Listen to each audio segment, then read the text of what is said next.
Hey everyone, welcome to another episode of the HomeTech Podcast. Jason Griffin here. So happy to have you with us. And assuming he hasn't blown away, I'm joined as always by my partner, Seth Johnson. Seth, you still there? Yeah, man, I'm hanging in. Hanging in there. Hold on tight. We'll get through this show. Yeah, there's a tropical storm here in Florida, so you can hear the wind in the background. Yeah. Awesome, man. Well, yeah, it sounds like you're having some crazy weather out there. Yeah. It's mostly been rain here. Actually, we went on vacation over the last weekend, and had a couple of the showers that were thrown off, blow through in the afternoon. But it's been beautiful weather. Had a great time. Just rented a little like a cabin thing down on one of the islands down south, and just very nice. Yeah, stayed there for the weekend and got back and home just in time for a tropical storm. Yeah. It's good how that lines up, right? Awesome. Yeah. Well, hopefully nothing too serious and everybody's safe, and appreciate you powering through a show with me here. Yeah, no problem. If the power stays on, then I'll power through the show. Right. But it's cut off a couple of times. Yep. Well, I'll keep my fingers crossed, and to that end, let's jump right in. We've got bunch of news stories here. Busy week. We did not line up a guest for this week. I'm want to tease. I'm a little bit excited about this. We've got Vin Bruno, CEO of Cedia, coming on next week to join us to do a little bit of a look ahead for the big trade show that's right around the corner. And so I'm really looking forward to chatting with Vin. But this week, Seth, I thought we would just sit down and kick around some news stories. Definitely a busy week, so we're going to touch on a bunch of that. But before we jump in, kind of first and foremost, wanted to give a big shout out to a new patron that came on board, TJ Huddleston, and I'm sorry if I'm mispronouncing that, but TJ, if you're listening, huge thank you. Really appreciate you coming on at that $5 a month level. Your support means a lot, and just wanted to give you a quick shout out on air. Yep. Thanks, TJ. We really appreciate anybody who, like yourself, you definitely very generous and have donated at the $5 and up level, which on our show gets you invited over to the Slack channel where you can participate in our conversations there, and we get to mention here on the air at the $5 and up level. If you don't want to, or you can't donate $5, you can donate, I think, as little as $1 a month to the cause over at HomeTech.fm/support. And there's a number of ways that you can support the show, including leaving feedback. Send us a message, ask a question, throw us a news story that, you see that you find pretty compelling. We definitely take all that into consideration, and it definitely helps get our show put together each week. Yeah, absolutely. So let's get started here. Like I said, busy news week, and we're going to touch on a number of stories, but we're going to come right out of the gate here with a big one. And Seth, I believe you predicted this back on episode 124, I believe, a couple of weeks ago. Sonos officially has an API. So huge news, obviously, for a lot of reasons. And we're going to kick this story around for a little bit here and talk about some of the implications. Yeah, this was a mystery event that they were touting a couple of weeks ago. I think we touched briefly on it. We had some ideas of what may have come out of it, and an API was my guess, but they came out with a couple of more things. The API is one part of it, but they also announced that they'll be doing voice control integration with the Amazon Echo system. Which I think is awesome. I mean, that's really all I need. I can yell at Sonos, hey, play this music, or yell at the Alexa and say, play this music, and it'll come out of the Sonos speakers and sound so much better than it would coming out of the little tube thing that Amazon supplies. Yeah, I think that was a smart move. We speculated on that back when there was some shakeup going on at Sonos, and there was a little bit of speculation that maybe the company was struggling. And my thought at the time was that sentiment maybe got a little overplayed, and that the shift at Sonos was, in a sense, a proactive move to get out in front of some of the trends that they saw going on in the market. And it was time that they made a slight pivot, so to speak. And I think that they have been busy, obviously, working on a number of things. And this event was sort of the culmination of that. So you talked about the API. Voice control, I think, is an interesting move. At the time, we were wondering if Sonos was looking at voice control and was going to come out with their own iteration of it. And I think that, teaming up with Alexa here with Amazon was a smart move, in my opinion. I think that smart home and home technology fans in general will be happy to hear that. I'm glad to see that we're not going to have yet another sort of protocol or voice control technology coming into the market, and maybe we'll start to see that things can, I shouldn't say start, but continue to gravitate around Amazon Alexa. They've got a ton of momentum and a nice implementation, but I know there are some downsides to that too, Seth, and you pointed them out over on our Slack channel, which you mentioned earlier, about Amazon being a little bit limited in terms of language. I believe they're only American English right now. Is that correct? Yes, U.S. English only. I don't even think they work in Canada.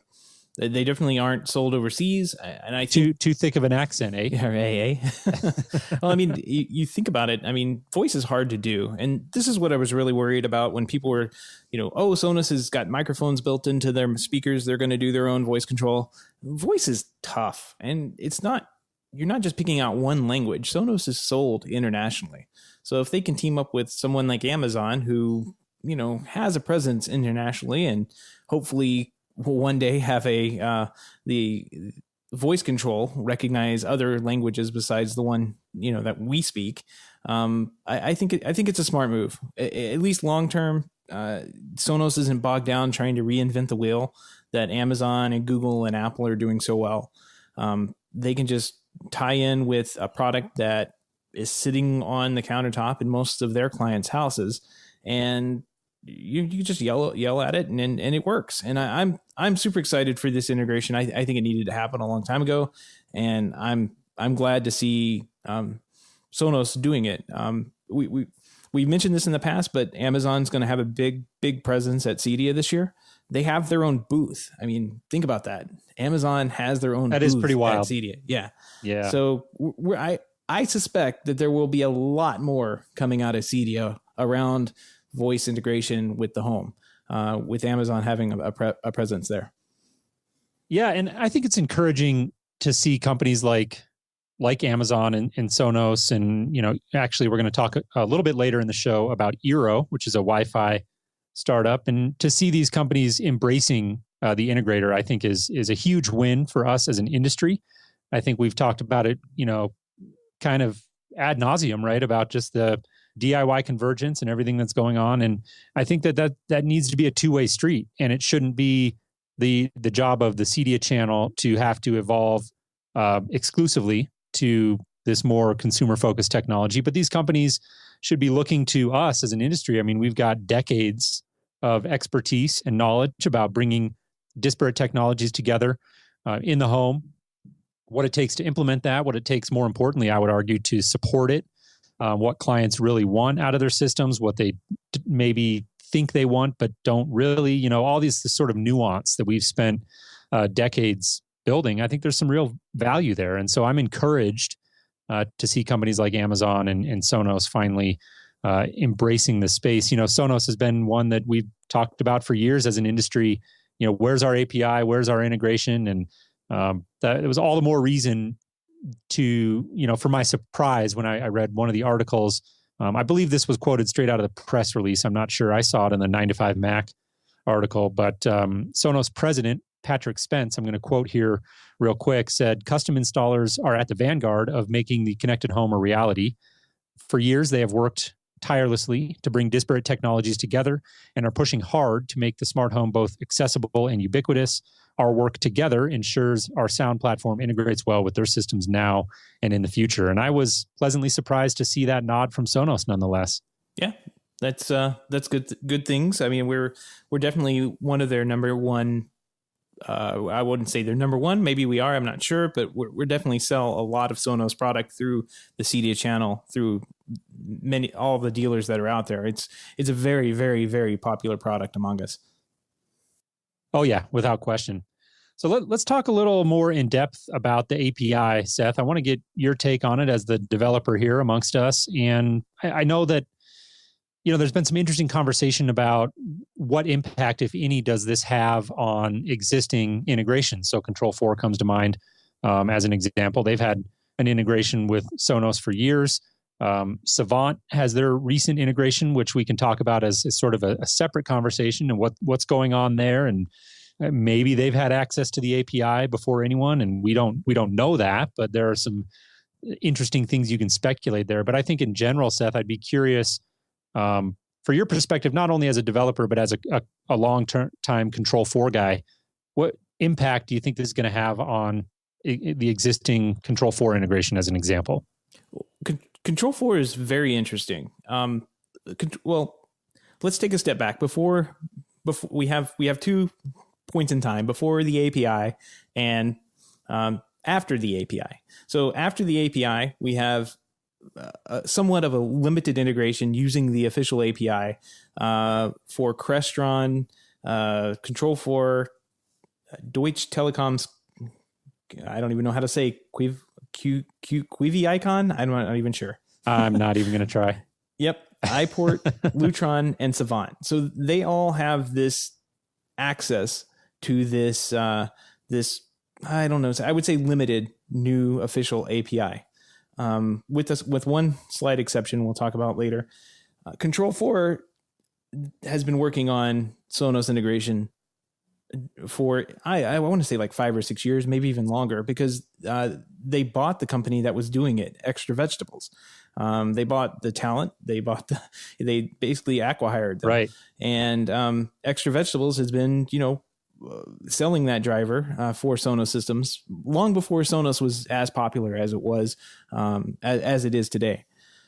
And to do that, they really got down deep and did some reverse engineering on Sonos's UP&P, the specification. And it's a standard, but it's not like an official standard. It's basically something that Sonos could customize to whatever they wanted to do, and they could change it if they want to.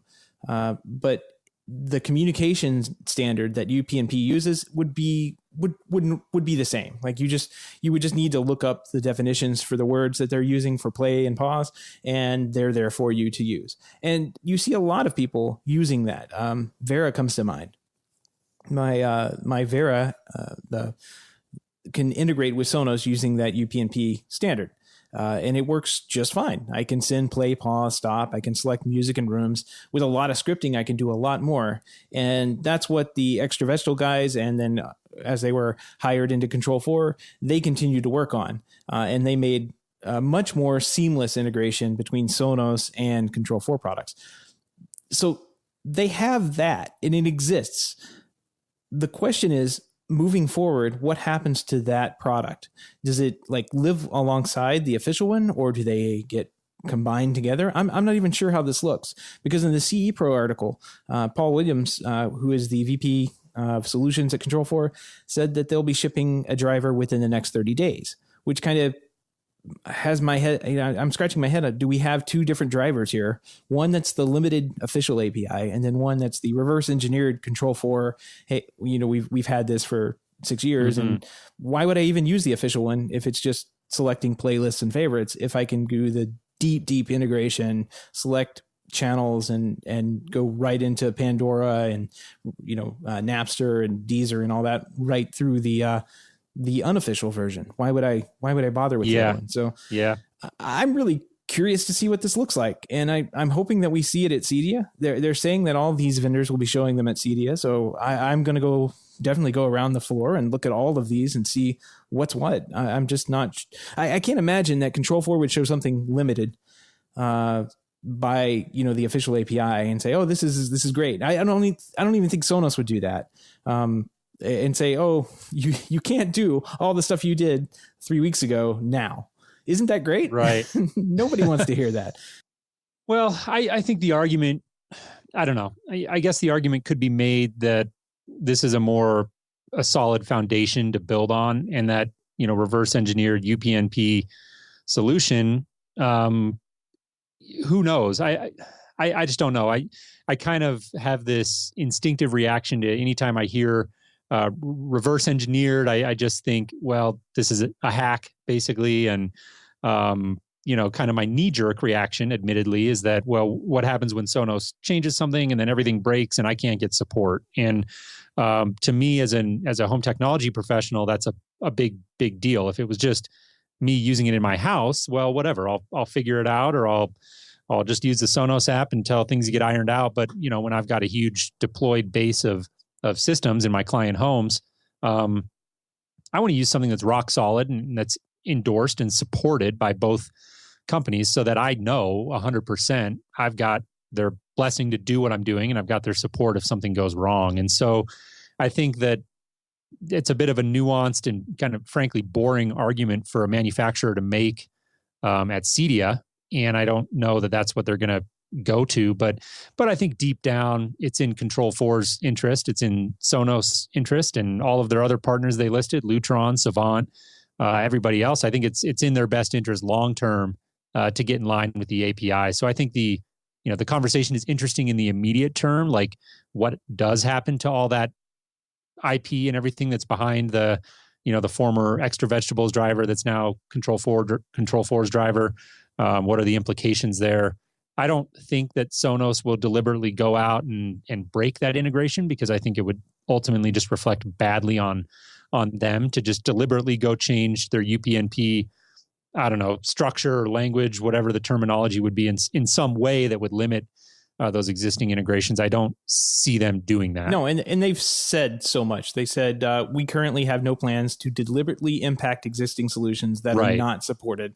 But the key is that they're currently not supported. Meaning, like you said, you have a problem with it and Control4 disappears tomorrow, or Extra Vegetables had disappeared. You would not have had any support to make that work. And that's what the API is key here. You're right. In that respect, the API is key. It's a commitment from Sonos saying we're committed to you guys making this stuff work on your products. And now that we have that commitment, that's awesome. I'm just not going to use a product that is, I don't know if people are going to use a product that is less than what they're used to installing and selling, if that makes any sense. And especially if it's not going to break. Yeah. And we should probably touch on, I quite honestly don't know enough to get super specific, but I know in a lot of the articles I've read that there is talk that this API is pretty limited right now in terms of what it gives you. So basic transport control, I think maybe the ability to call up like favorites and things like that, but not much beyond that. So I don't know if you have a specific understanding of what's included and what's not beyond what I've already covered, but I think it's, they've come out and said this is just the beginning. This is just a start, and they want to make sure everybody knows that. Baby steps. You got to start somewhere. I think we should touch on the Crestron integration, because they're doing a little spin on this, and they're doing it different from everyone else. And I'm not sure if it's just because Crestron can and because they have the ability to do this. I'm not sure how this works, but what they were doing, I think in the past, with Crestron, they throw you over to the Sonos app to select your things, and then you end up coming back into the Crestron app somehow. Now it kind of like a page flip within the app. Yeah, like a page flip, exactly. Just calling up a web server, whatever. Now it looks like you're getting a 100% Sonos app within the Crestron touch panel, which sounds really interesting to me. And I can't wait to see how this works. At the Sonos booth, because obviously Crestron isn't showing this year. But I can't wait to see this at the Sonos booth and give it a go and see how this works, because that's one of my biggest complaints with Control4's implementation, is that you actually have to use the Control4 GUI. You have to use their user experience. You have to go through the Control4 app. It's very limited. It's very slow. Whereas the Sonos implementation of their product, they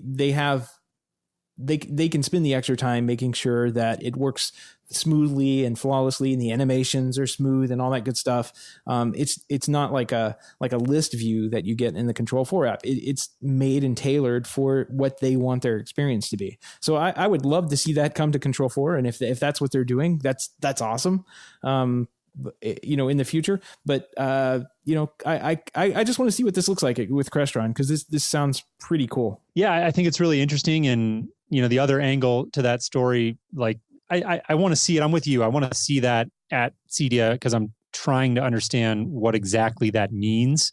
As far as the user experience specifically, but I think there's a different conversation here, and I almost hesitate to go back to it because we've had it so many times, but I think we just have to. And I was engaged with a pretty lively Twitter conversation with a guy who is the CEO over at Access Networks, and we're going to talk about him again later here in one of our stories I mentioned earlier. But he pointed out something, Seth, that I think you would have been interested to hear, and he just asked flat out: Is there a sense of irony to this story that Crestron kind of showed a disinterest in the Resi channel as some people perceived it by pulling out of Cedia, but now they're kind of at the vanguard of this new Sonos integration story. And what does that mean? Is there a little bit of schizophrenia going on here? And I think it goes back to the conversation we've been having. And I think, you've said you kind of think Crestron is done with Resi. And I think where we've come down on that is that,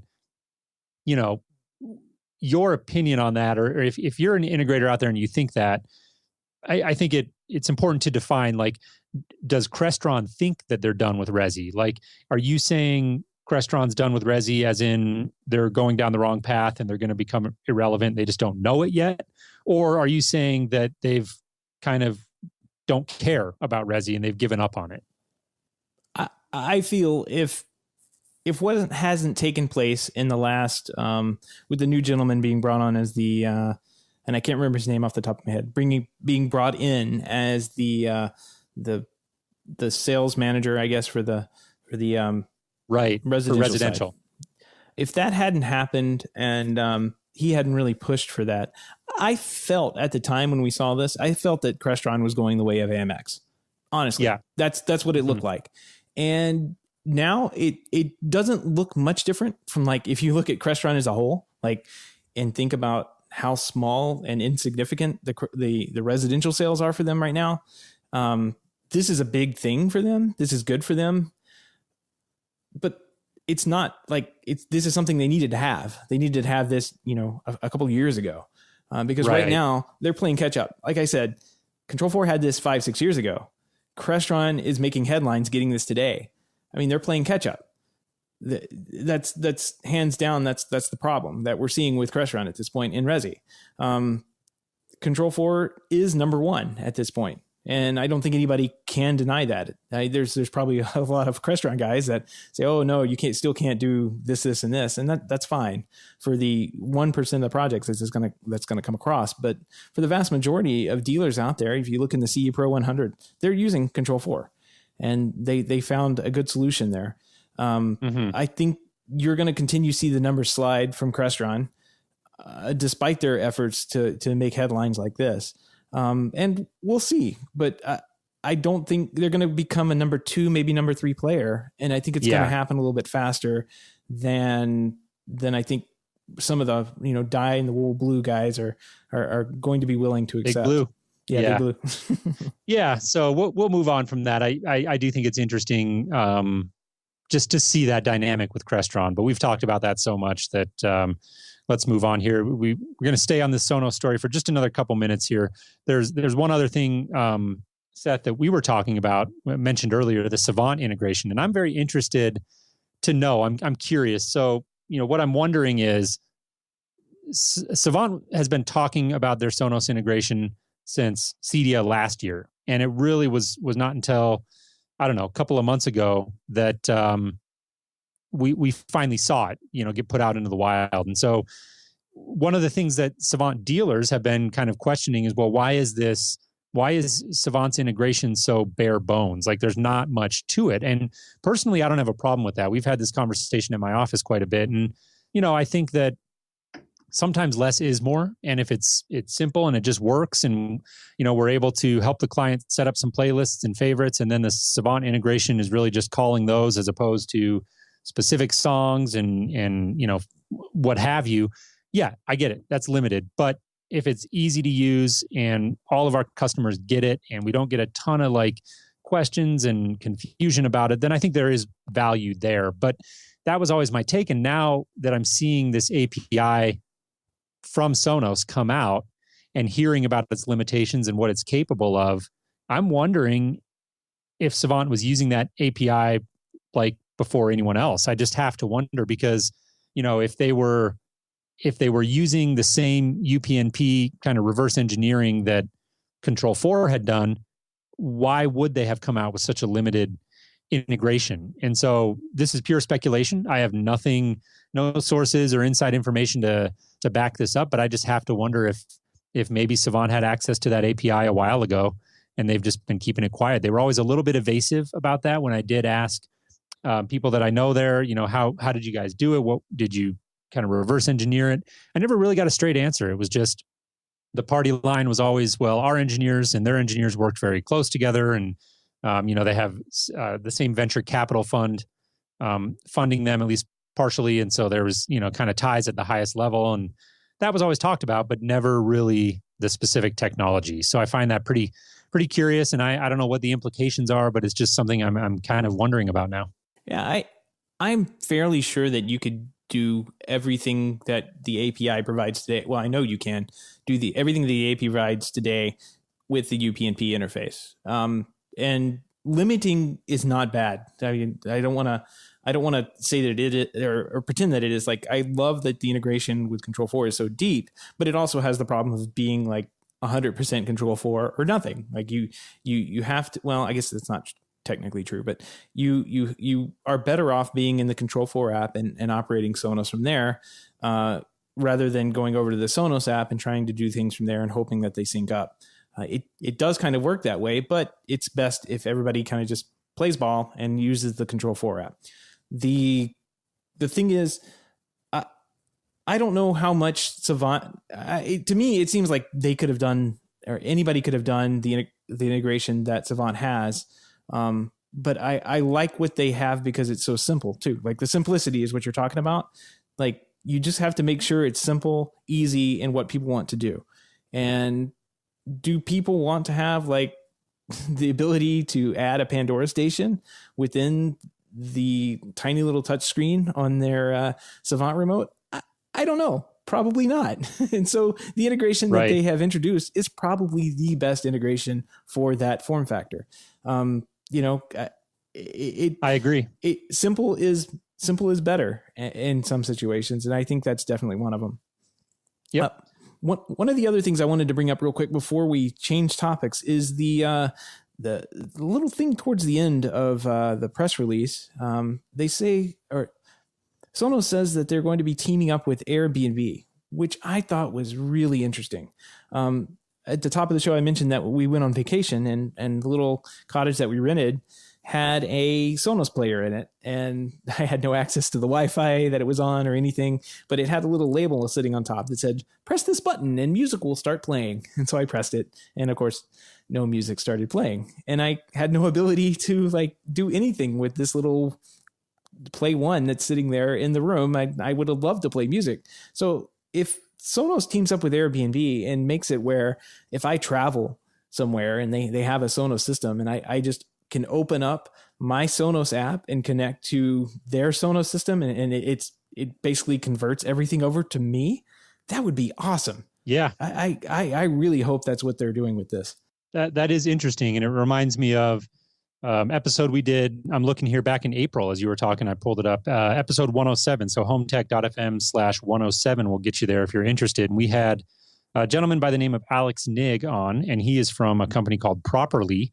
And that was a really interesting conversation about, what he's doing with smart home technology in general. And he's a big Airbnb guy. He's one of their, I forget what the term is, a super host or whatever. So he's really, it's a big deal for him. And has a lot of different creative ways that he was using home technology, smart home technology in particular, to help him, manage those properties. And I think that this really calls that to mind, because for somebody who's into Airbnb, whether you're traveling and renting one, or if you're a host, that's a great feature. It is something that people want, the ability particularly when you're traveling, right? That's like, I listen to music a fair amount, but when I'm on vacation, I tend to have music playing a lot just because, you're kind of in that mode, vacation mode, and you're relaxing. And so I think that's an interesting aspect, creative thinking on the part of Sonos, I would say, and I'll be curious to see how that shakes out. Yeah, definitely. I would have loved to have some like little reggae music playing in the background. As you walk out of the cottage right onto the beach, and exactly. I had a silent. I mean, silence is golden too, I guess. But would have loved to have been able to play some music. Yeah, absolutely. All right. Well, there are other things we could talk about there, and hopefully, if you're listening, you kind of get a feel for how big this announcement was. I mean, there was a lot to it, and so that's why we wanted to spend a bunch of time on it there. But let's move on. We got 3 more stories that we want to touch on here before we wrap up. And the next one, interesting story. Coldwell Banker has introduced like a smart home staging kit that they're going to sell. And so Caldwell's obviously huge name in real estate. If you're, I'm not sure if they're international. So maybe if you're listening over across the pond and you're not familiar, they're a very large real estate company. I thought this was interesting because I don't remember exactly when it was, but it couldn't have been more than maybe 2 or 3 months ago that I saw a story that Caldwell was working or had worked with Cedia to produce like a continuing education course for their real estate agents to learn about smart home technology. And so Caldwell clearly seems to be a forward-thinking company when it comes to the role of home technology in the home of the future. And so I thought this was a really interesting story. Yeah, no, this is basically to stage your home as a smart home and advertise smart features, like a Nest learning thermostat would be a nice start into a home as you're trying to sell it. And some of the products they have here, I was pretty impressed with it. So the Nest learning thermostat's one, Nest Protect. Okay, well, whatever. Nest Cam, August Smart Lock, August Connect, which is the outside portion of that. And the Lutron Caseta wireless lighting starter kit. All of those could be purchased at a little promotional rate for $9.99 for the whole kit. And then I think they go through, they can opt in through an installation through pro.com. So if they don't know how to set all that stuff up, and it can be kind of confusing, and smart locks aren't terribly fun to install. They're fairly easy, but they're not fun. You can hire somebody to come in and set it up. So I think this is a win. I don't think there are many real estate agents out there who really care about the smart home, but there are definitely a lot of people buying homes these days that want to have something in the house that is a little more modern than that old, rusty thermostat that's on the wall. Yeah. Well, I've talked to a number of real estate agents just in passing, and I think that that's starting to change. I think the real estate agents are understanding that this does have a role, especially with a younger buyer in particular. In fact, I remember the story one of them was telling me, and she was just laughing because she's like, I'll go in and I'll show people this house that's like $1 million plus home with amazing finishes and, huge sliding glass doors out onto the patio with an amazing view and all of this amazing stuff that they can look at. And they'll walk in and they'll be like, "Oh, honey, check out this Nest thermostat." And so I thought that was pretty funny. And that was an actual story that a realtor told me. So, I think there's a lesson to be learned there, and gosh, probably a good time to, take this article and reach out to some real estate agents in the market and say, "Hey, it looks like, Caldwell's doing this, and let me know if you want help kind of setting this stuff up." I think that could be a good conversation starter. So interesting story. Yeah, definitely. And it in the article, it did say that it was open to both people looking to sell and people just regular homeowners looking to get like a smart home starter kit. And I think all the stuff they listed there, I think it's all pretty good, with maybe the exception of doing like the Nest for only one reason. And I think the Nest isn't going to be HomeKit compatible, but I think all of the rest of the stuff was. So if you had an iPhone, maybe look at getting something like the Ecobee or another different type of thermostat that's going to be able to integrate with HomeKit. And that way, everything could be run, as we move into October, September, October time, when iOS 10 hits, everything will be on the phone for you, and you can do all that good stuff right from the phone. Definitely. All right, well, let's move on. We got 2 more stories here. And this next one I wanted to touch on, and that is Access Networks. So I've mentioned Hagai, and Hagai's I would consider him a friend. I met him a few times in person when I was out working in the Los Angeles market, and has a company out there. He's the CEO of Access Networks. And if you're not familiar with them. They're, I would describe them, hopefully this is accurate, as a value-added reseller of network technology direct into the integration space. So they're very focused on home technology professionals. And traditionally I've thought of them, and they have been, I would argue, a pretty high-end company, doing things with lines like Ruckus and Cisco. And so they would, design and pre-configure the hardware and help support networks in some of the very, very high-end homes that I worked on out in Los Angeles, and not just in LA.